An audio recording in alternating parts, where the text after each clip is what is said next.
nouvelle série de conférences, cette fois-ci sur les restaurations, sujet de notre exposition. Et je vous présente Amélie Métivier, qui est donc restauratrice dont la spécialité est la pierre, le plâtre, le bois, les polychromes et les bronzes historiques. Donc elle a fait d'abord ses études à l'école du Louvre, puis est poursuivie par une maîtrise en histoire de l'art à l'université de Paris 4, Paris-Sorbonne, pour enfin se spécialiser en restauration de la sculpture par un diplôme de maîtrise des sciences et techniques des lieux culturels à l'université de Paris 1, Panthéon-Sorbonne, avec de prestigieux stages de fin d'études au Centre de conservation-restauration des œuvres d'art des Pyrénées-Orientales et au British Museum. Donc Amélie Métivier a poursuivi par de nombreuses formations spécifiques, comme le dessalement des matériaux poreux, les gels de nettoyage, les techniques de nettoyage aqueux des polychromies, les algues, mousses et lichens, et c'est très spécifique, ou les insectes xylophages. Dans sa carrière et dans le cadre de la restauration du plâtre, sujet de la conférence de ce soir, elle a eu l'occasion de travailler sur des monuments ou des musées de première importance, comme dans le cas de la restauration structurelle du modèle de la Défense de Paris, de Louis-Ernest Barrias au musée du Petit Palais, l'entretien des moulages de sculptures de François Rude au musée Rude de Dijon, la Vierge à l'enfant de Bourdelle au musée Bourdelle, où elle a fait de l'assistance au démontage en 2005, ou la maquette de la Banque de France, attendue du 19e siècle et conservée à la Banque de France. Mais ce soir, elle nous présentera donc la restauration d'une œuvre très particulière, qui est L'Homme et l'ours de Ernest Dagonet. Donc, je suis un peu enrouée. J'en suis désolée. Pour commencer, je vais vous parler un petit peu du sculpteur et de l'œuvre très rapidement. En fait, au cours de notre formation, on fait évidemment des études d'histoire de l'art. Et même si c'est pas exactement notre travail de faire une recherche, on s'intéresse quand même toujours un petit peu au contexte, parce que ça peut nous donner des éléments au moment d'éventuels choix de restauration. Donc ce sculpteur, il est né en 1856 à Châlons et il est mort en 1926. Et c'était l'élève d'Emmanuel Frémier. Je vous dis ça parce qu'on va voir des œuvres d'Emmanuel Frémier au tout début de cet exposé qui sont vraiment en lien avec le sujet traité par Dagonet dans cette sculpture. Et c'est également un élève de Moreau-Vautier dont il épousera la fille. Donc ici, on le voit dans son atelier sculptant le buste de Mademoiselle Doignot, qui était donc la fille d'un de ses amis. Ça permet un peu d'humaniser, d'avoir une idée de son visage et de le voir au travail. Et d'autant qu'on va parler du travail du sculpteur, et pas uniquement de la restauration. Cette œuvre, elle a été exposée au salon de 1900, où il obtient la médaille d'argent. On verra un peu plus loin ce que c'est que le salon. Et le bronze a ensuite été commandé par l'État et déposé au Jardin du Mail à Angers, où les occupants allemands ordonnent de l'envoyer à la fonte en 1942.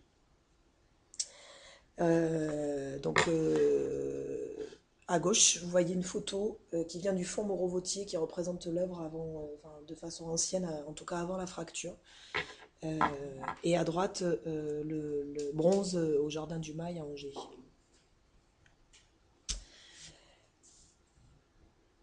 Ici, donc des œuvres dont les sujets sont assez proches, des sculptures d'Emmanuel Frémier. À gauche, le dénicheur d'oursons, où on voit que le rapport est inversé, puisque c'est l'homme qui est en mauvaise posture.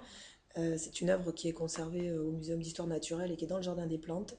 À droite, une autre œuvre d'Emmanuel Frémier, qui est l'ours blessé, 1850, dont une fonte a été réalisée par Sus, mais qui a également disparu. Et ça s'inscrit dans un courant où on commence à découvrir la préhistoire et du coup les sculpteurs s'intéressent à ce sujet. Ici encore deux œuvres d'Emmanuel Frémier, le chasseur d'ours à gauche et à droite le premier artiste. Voilà, et c'était pour envoyer aussi donc d'autres sculpteurs comme ici Thomas qui représente une sculpture qui s'appelle l'âge de pierre, vous voyez qu'on est vraiment dans qui est conservée au musée du Bois Boucher de Nogent-sur-Marne.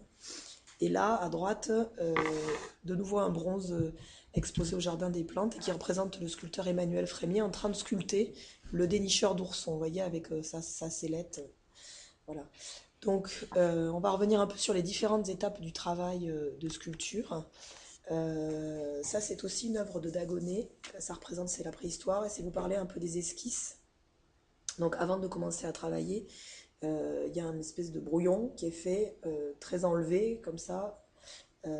Et en l'occurrence, il existe des esquisses pour le chasseur d'ours, puisqu'elles sont signalées par un catalogue d'exposition de 1988 et donc probablement conservées dans une collection particulière, mais dont on ne sait pas exactement où est-ce qu'elles sont conservées.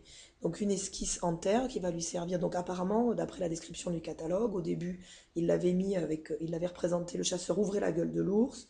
Dans une deuxième esquisse, il l'étrangle et il y a un deuxième homme à ses pieds. Et ensuite, il y a apparemment une autre variation, toujours avec un personnage couché à ses pieds, et il y a une terre qui représente le projet définitif, qui montre un peu l'évolution de la composition et de la façon dont il traite son sujet. Donc, le salon, qu'est-ce que c'est? C'est la seule occasion pour les artistes de présenter leurs œuvres, c'est-à-dire au XIXe siècle, les artistes ont besoin de cette vitrine d'exposition.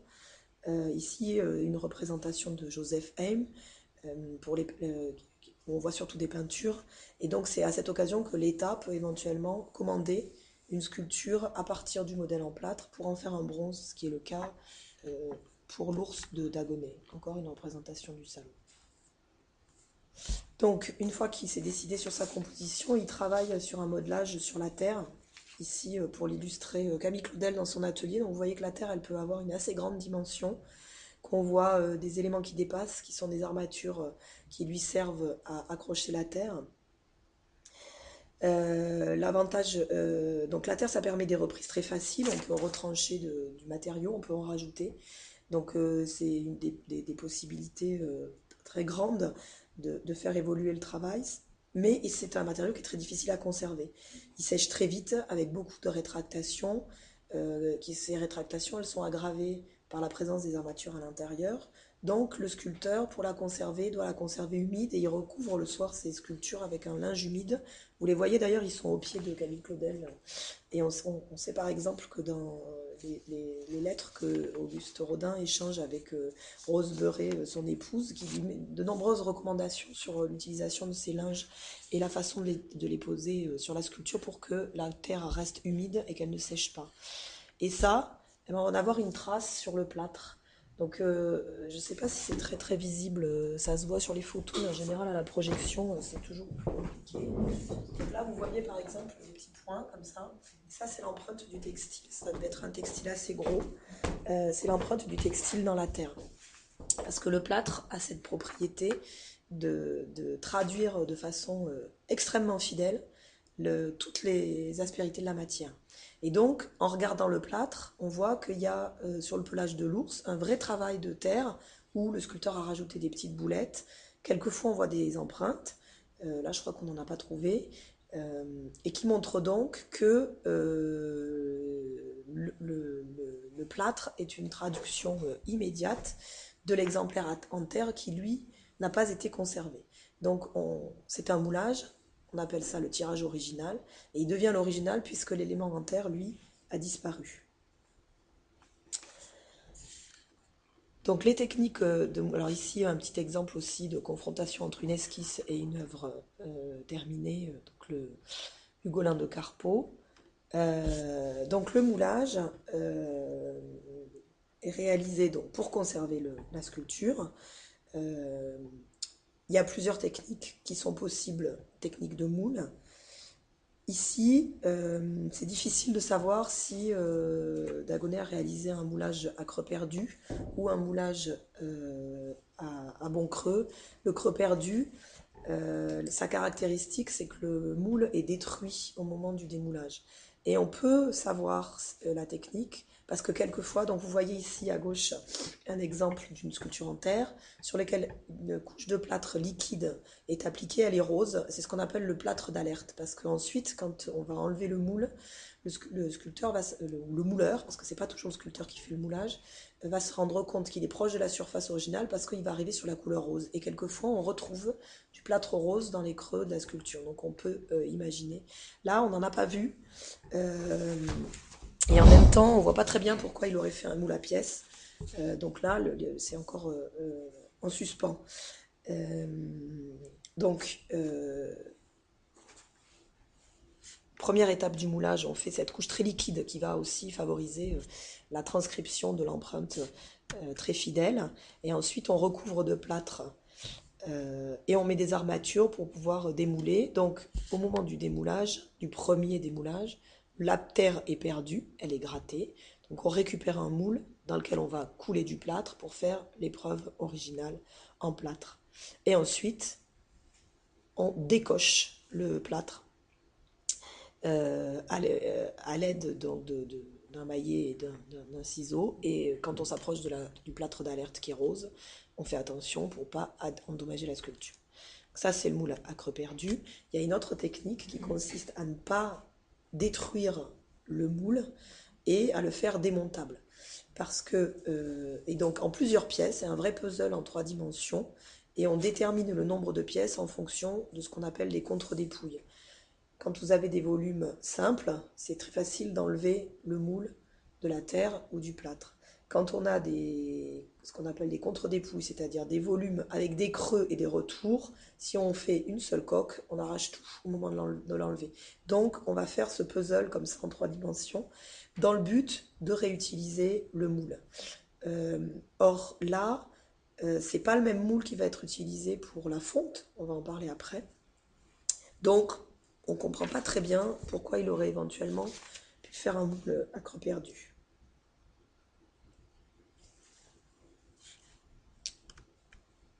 Donc la suite, on reconstitue, on solidarise avec des armatures sur l'extérieur, et ensuite, là, dans cette sculpture qui est quand même plus simple que notre ours, elle va être mise à la verticale et le plâtre sera coulé à l'intérieur jusqu'à la prise. Donc la prise, c'est une réaction chimique qui fait que le plâtre va se durcir après avoir épousé tous les contours. Donc c'est bien secoué pour être certain que ça va dans tous les creux. Et ensuite, on attend la prise du plâtre, donc qui de liquide devient solide. Et ensuite, on peut démonter grâce à ce système d'emboîtement, vous voyez les petits picots. Ça permet de maintenir les pièces les unes avec les autres et de les démouler facilement avec des agents de démoulage. Enfin, ça, c'est un exposé un peu rapide de la technique. En réalité, c'est assez complexe. Voilà. Et là, pour vous parler des armatures, donc vous voyez qu'en dessous, on a rajouté une croix en bois scellée avec du plâtre et de la filasse pour renforcer. Voilà, vous voyez les armatures de notre ours qui étaient accessibles puisque l'œuvre a été fracturée. Sur une œuvre de cette dimension, il est impossible de mouler d'un seul coup, on est obligé de faire plusieurs parties. Ces plâtres monumentaux donc sont constitués de plusieurs parties moulées à part et assemblées. Je vous ai mis un exemple de la fameuse Vierge de Bourdelle qu'on a démontée. Et donc vous voyez que les éléments... Alors là, il y a eu plusieurs remontages, et en l'occurrence au dernier remontage, les gens qui l'ont remonté ont complètement comment dire, scellé les assemblages, mais c'était fait pour être démontable. Vous voyez le petit dessin qui vous montre qu'on a des emboîtements d'une partie en saillie dans une partie en creux, et ensuite il y a une clé. Donc normalement c'est fait pour être démonté. Ici on a été obligé de purger un peu les scellements, mais vous voyez que c'est vraiment des emboîtements. Et ça c'est lié à la dimension des œuvres.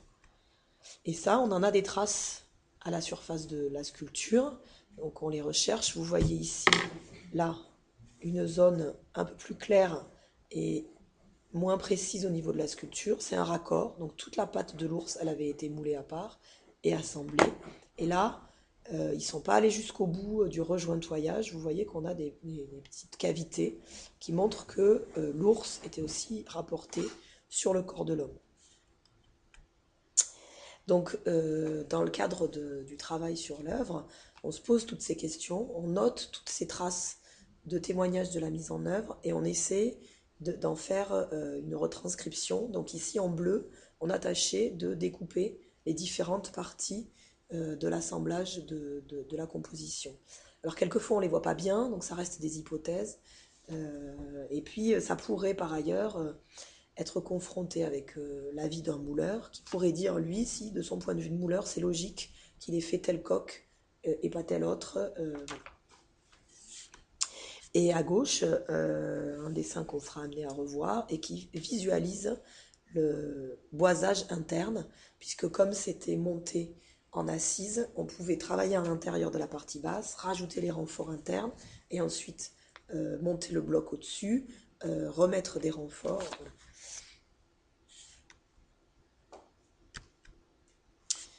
En ce qui concerne donc le plâtre, souvent, une fois qu'il a été présenté au salon et qu'éventuellement il est acheté, il peut avoir plusieurs vies. Il peut servir à la réalisation d'un marbre, auquel cas il va avoir d'autres traces à la surface qu'on n'a pas trouvées là. Il peut rester dans l'atelier du sculpteur. Et ici, ce qu'on se demande, c'est à quel moment il a reçu ce traitement de surface un peu jaune, puisque on pouvait également s'en servir, enfin le plâtre pouvait devenir l'œuvre aussi et être exposé, et auquel cas on le laissait rarement blanc, et il pouvait recevoir un traitement qui visait à imiter un autre matériau. Ici, vous avez deux œuvres qui sont en plâtre, à gauche ici, avec une patine imitation terre cuite, et ici une patine imitation bronze.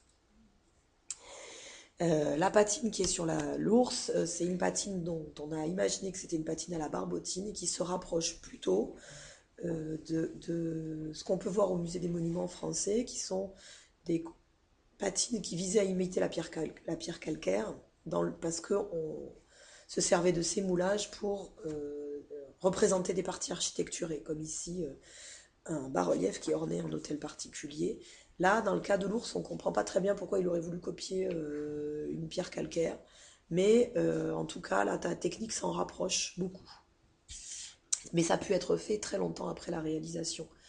Euh, il faudrait en savoir un peu plus sur, sur le passé, parce que je crois que c'est un don de la famille. Exposé en tant que statue. Voilà, et donc il y a eu des expositions précédentes, la patine a pu être apposée à ce moment-là.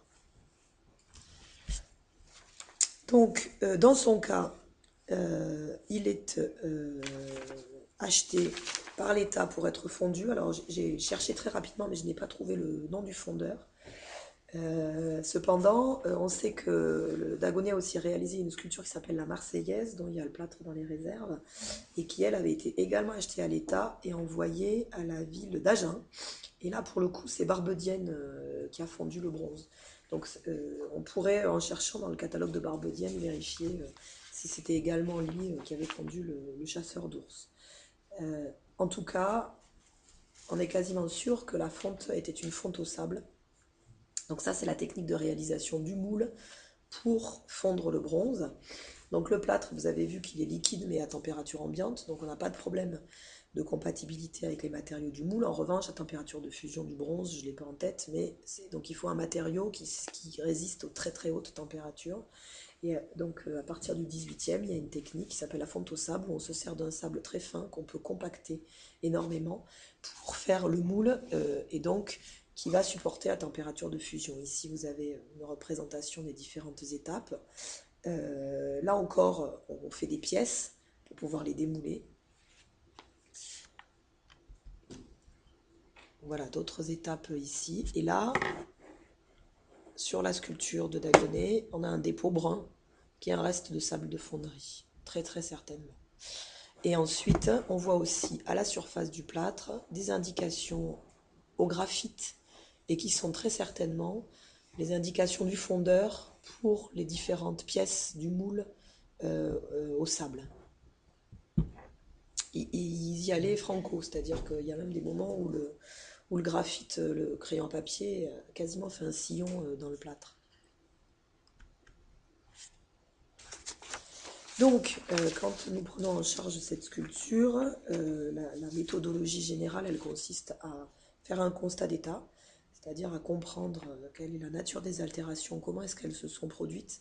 Parce c'est inutile d'agir sur une altération si on n'a pas éliminé la cause. Donc elle est entièrement fracturée au centre de la composition et de façon transversale, c'est-à-dire que la fracture, elle fait tout le tour de la sculpture, elle suit comme ça le mollet, elle passe devant le ventre. Sur le ventre, il y a un élément qui est de la panse de l'animal qui est complètement mobile. Les abattis, ce qu'on appelle les abattis, c'est toutes les parties assemblées comme les pattes, les bras et les jambes, donc qui sont aussi des parties boulées à part et rapportées, sont cassées puisqu'il lui manque son pied droit. Il manque ici le genou, donc là on imagine assez bien un choc parce que vous voyez l'armature elle vient vraiment à fleur du plâtre. Au moment où on l'a reposée, on voyait bien le logement de l'armature, donc au moindre choc le bois il pousse contre le plâtre. Donc la jambe gauche est toujours solidaire de la partie inférieure du corps de l'ours et des fragments du corps de l'ours sont coincés dans leur plan de cassure. C'est donc là, au niveau de la panse et du dos. Et des fragments sont conservés dans une boîte à côté, donc désolidarisés. Donc quand on fait le devis, on s'intéresse à la problématique générale pour faire une proposition de traitement et après, au cours du traitement, on va jusqu'à décrire des altérations plus fines, comme les petits éclats. Vous voyez ici, il manque un petit bout de la mèche, on a une armature ici qui est un peu corrodée, parce que effectivement, en plus du boisage, on pouvait rajouter des éléments métalliques dans le plâtre, et souvent des éléments en alliage de fer. Donc, la première étape de la restauration, elle a consisté à séparer les deux parties. Ce qui est une opération qui peut être un peu invasive parce que, en l'occurrence, il y a quand même un bois qui traverse comme ça et pour pouvoir séparer, on est obligé de scier ce bois. Donc ça, c'est une décision qu'on ne prend pas à la légère parce qu'on atteint quand même le matériau original, ce qui est normalement une chose interdite. Sauf que là, il fallait le transporter. Le transporter dans cet état, c'était risqué. Et par ailleurs, pour pouvoir le repositionner correctement et avoir des plans à peu près droits, c'était pas possible en l'état. C'est-à-dire il aurait fallu trop forcer sur la structure et on aurait certainement fait des dégâts. Donc on a justifié cette opération par la nécessité par ailleurs de pouvoir travailler à l'intérieur du boisage parce qu'il y avait quand même une petite fragilité intrinsèque, ce qui était que un seul boisage pour maintenir les parties l'une sur l'autre, c'était pas suffisant. Donc cet impératif de pouvoir continuer à travailler à l'intérieur, ça a aussi conduit à faire des choix au moment du remontage. Donc on l'a démonté et fait transporter par un transporteur dans l'atelier de ma consoeur Hélène Dreyfus. Je ne l'ai pas pris dans mon atelier parce qu'il ne passait pas par la porte. C'est quand même une embase assez importante. Et il fallait suffisamment de hauteur sous plafond pour pouvoir installer un palan et manipuler, parce qu'on part du principe que le plâtre, c'est pas très lourd, mais là, c'est quand même une grande dimension. Et puis, il y a les boisages à l'intérieur qui font que ça alourdit quand même la structure. Et donc, ici, vous le voyez en position élinguée, et vous avez la partie basse qui se trouve juste derrière. Donc on les approche, il faut travailler avec le palan, avec plusieurs élingages, parce que c'est pas le fait d'être juste au-dessus, il faut être aussi dans les trois directions de l'espace correctement en face. Et on se rend compte que au moment de la fracture, il y a un relâchement des tensions, et il y a des déformations à la fois du bois, surtout que en plus il est resté un certain temps dans cette position, le bois lui il a continué à jouer. Donc tout n'est pas exactement en face, c'est-à-dire vous avez une partie qui est bien ajustée, puis celle d'à côté, elle va être complètement décalée. Quelquefois, il faut désajuster un peu la partie qui est ajustée pour réduire le décalage de l'autre côté et trouver une solution de compromis pour que, au final, la composition retrouve son unité. Et donc, comme je vous disais, ici, la partie de la panse qu'on a déposée au moment de la dépose, et là, le mollet nous a permis de passer les mains à l'intérieur et de pouvoir rajouter les fameux boisages qui permettraient de reconsolider la structure interne. Donc, c'est ce qui est indiqué en jaune sur le schéma. Ça, c'est les bois qu'on a rajoutés.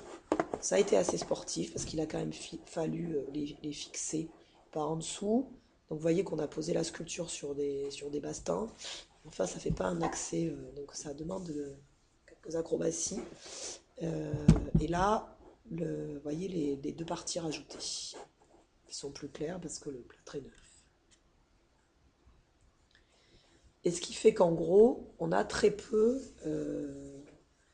collé les plans de cassure parce que ça n'était pas nécessaire. Mais c'est vrai que pour pouvoir remonter, mettons, cette partie ici, l'idéal, parce que évidemment il y a différents plans au niveau des plans de cassure, donc l'idéal c'est de pouvoir tout remettre en même temps. C'est le seul moyen que ça s'emboîte. Donc là, on a choisi de ne pas faire ça parce qu'on voulait pouvoir encore accéder à l'intérieur. Et du coup, les morceaux ne s'adaptaient plus vraiment. Et donc, on a été obligé de retravailler un peu les plans de cassure pour pouvoir après le réajuster correctement. Donc ça, c'est pareil, c'est pas une décision toujours facile à prendre, mais qui nous a semblé absolument indispensable compte tenu de la nécessité de consolider l'intérieur. Donc on travaille avec des serre-joints, avec des sangles, on maintient. Une difficulté particulière a été posée par le remontage de la pâte ici, parce que d'abord elle avait déjà été restaurée, donc il y avait beaucoup de manques à ce niveau-là, et on est quand même un tout petit peu en suspens.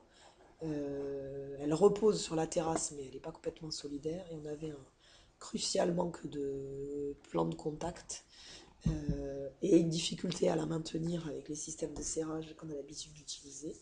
Donc on a été obligé d'insérer une tige dans la pâte pour pouvoir la faire rentrer à l'intérieur et que ça la maintienne en place. Là pour le coup on a collé, que ça la maintienne en place le temps de la prise de la colle. Voilà, ensuite on repositionne les différents éléments. Vous voyez ici le collage du pied droit en cours. Et on se rend compte qu'il n'y a pas forcément tous les morceaux. Donc là, on est dans une optique de reconstitution des éléments. Euh, on a très peu de doutes sur la façon dont ça vient s'ajuster, mais il faut quand même retranscrire un peu le travail de la terre pour que ce soit homogène. C'est si on avait fait un bouchage tout plat, on l'aurait bien vu, mais ça aurait été un peu dommage par rapport à la représentation du pelage de l'ours. Donc vous voyez ici, là, c'est entièrement reconstitué. Et également là, un bouchage. Ensuite, on a jointoyé les plans de cassure des fragments. Voilà, ça c'est une photo qui est antérieure à celle-là. C'est important de photographier cette étape parce que c'est une façon aussi de documenter les interventions qu'on a faites, même si après on va faire une retouche pour faire en sorte qu'elle soit moins visible. Ça permet de bien savoir ce qui est l'œuvre originale et ce qui relève de la restauration. Et donc ensuite, l'œuvre après restauration, ici, retouche des bouchages et des joints. Alors, en ce qui concerne la surface, le plâtre était extrêmement empoussiéré et avec un état de surface assez chaotique, c'est-à-dire que au moment où il y a eu cette ancienne restauration sur la pâte, on imagine qu'il y a dû avoir des retouches. Donc on avait des zones un peu plus sombres qui étaient des anciennes retouches, qui faisaient qu'il y avait un petit côté un peu patchwork sur la surface. Donc on a essayé d'alléger ces zones sombres. Et puis, donc l'œuvre a été nettoyée par dépoussiérage et par gommage. Les patines à la terre, elles sont assez souvent sensibles à l'eau et sensibles au solvant. Donc on n'a pas des masses de possibilités quand on veut les nettoyer. C'est forcément un nettoyage mécanique. Donc on utilise des gommes de différentes duretés pour aller dans les creux, pour nettoyer ces patines. Et là, on avait quand même des hétérogénéités. La patine était usée à certains endroits, il y a des zones plus claires. Donc on a fait une homogénéisation de façon à retrouver un ensemble plus lisible. Voilà les détails des retouches sur les bouchages. Et donc vous verrez que certains bouchages restent quand même visibles quand on est de près. Et ça, c'est lié à ces décalages qu'on n'a pas pu résorber. Donc forcément, on a une légère pente. Le but étant pas non plus d'entièrement recouvrir le plâtre original ou de rajouter. Voilà. Donc on assume une certaine visibilité de ces bouchages à cause des décalages. Et donc ici, vous voyez, là, toute la partie de la panse a été replacée, jointoyée et retouchée. Donc la pâte recollée, également rejointouillée et retouchée. Voilà. Et ensuite le transport retour. Donc on a vu les dégâts que des mauvaises manipulations peuvent faire sur une œuvre, et le transport est notamment un moment quand même à risque.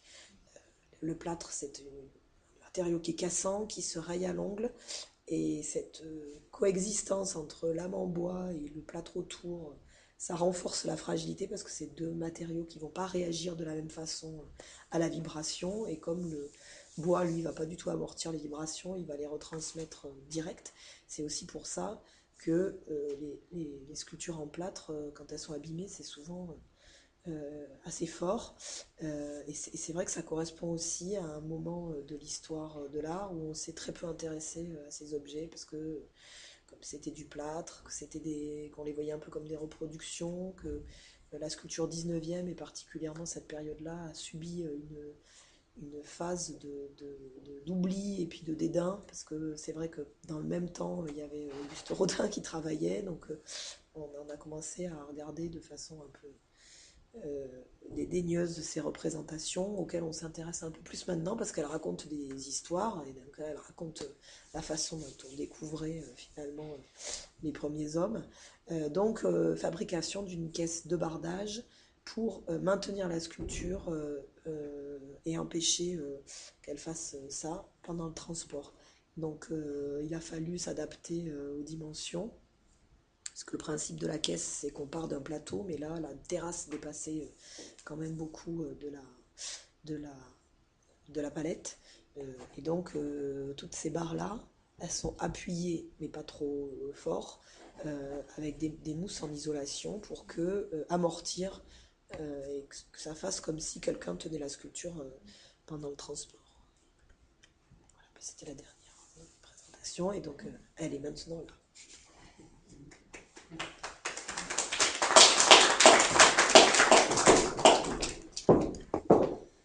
Alors, merci beaucoup pour cette conférence extrêmement intéressante. Bon, moi, j'avais eu la chance de voir justement l'œuvre démontée en différentes parties, avec justement toutes les problématiques qui se présentaient. Et en fait, c'est très intéressant d'aller discuter avec le restaurateur, parce que justement, il va vous poser les problèmes.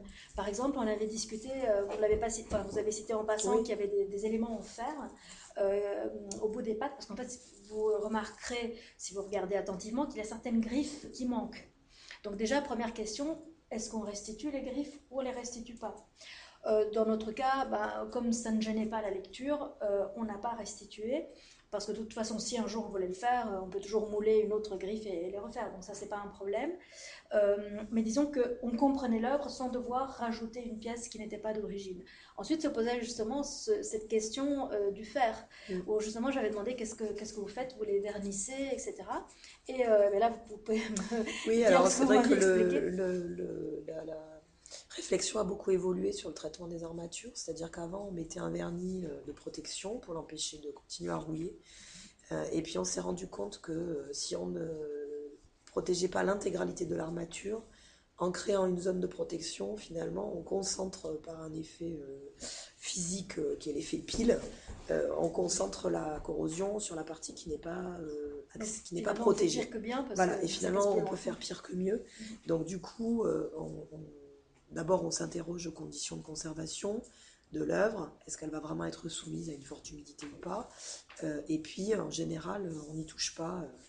Là, il y avait également une armature qui dépassait. Alors ça, j'ai pas étudié précisément la photo ancienne, mais on s'est demandé pourquoi il y avait cette armature. Est-ce qu'il y avait un élément posé à cet endroit-là? Et j'ai pas remarqué sur la photo de Moreau Vautier s'il y avait pu y avoir un autre, parce que il y a sa hache qui est posée par terre, le silex accroché au bout de bois avec la ficelle. Il y avait peut-être une autre arme ou un autre silex. Et bon, là, je me souvenais plus de cette histoire. Il faudrait regarder attentivement sur la photo ancienne s'il y avait éventuellement autre chose.